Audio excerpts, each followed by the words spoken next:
قبل مباراة المنتخب الوطني المغربي ضد تنزانيا، دعونا نستعرض التشكيلة المتوقعة التي قد يعتمد عليها وليد الركراكي أمام تنزانيا.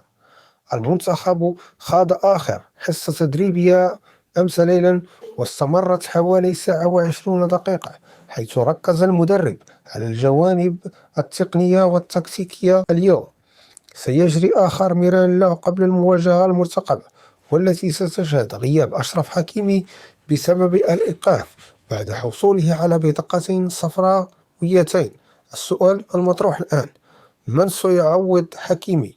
الإجابة تقودنا مباشرة إلى التشكيلة المتوقعة، والتي يرشح أن تحافظ على معظم الأسماء التي شاركت في المباراة السابقة، مثل ياسين بونو، نايف أكرد، ونصير مزراوي، سفيان مرابط، وبن صغير، ورحيمي، وإبراهيم دياز. بالنسبة لخط الدفاع، قد لا يبدأ جواد اليميق، ومن المتوقع أن يعوضه جمال حركاس.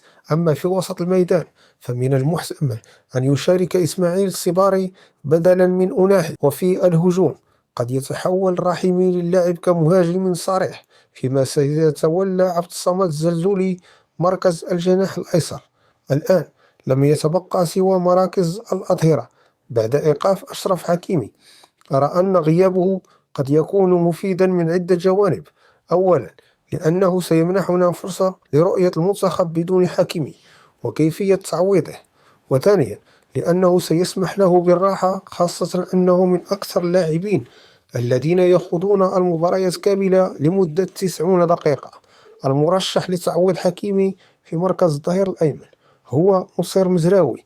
أما في مركز الظهير الأيسر، فمن المتوقع أن يبدأ يوسف بالعمري، رغم أن المنطقي هو الاعتماد على آدم أزنو كونه ضمن القائمة منذ البداية. وإذا قرر وليد الركراكي الدفع بالعمري بدل من أزنو، فسيكون هناك نقاش حول هذا القرار. جدير بالذكر أن الركراكي سبق أن قام باختيار لاعب لتعويض إصابة آخر، وانتهى الأمر بمشاركته كأساسي.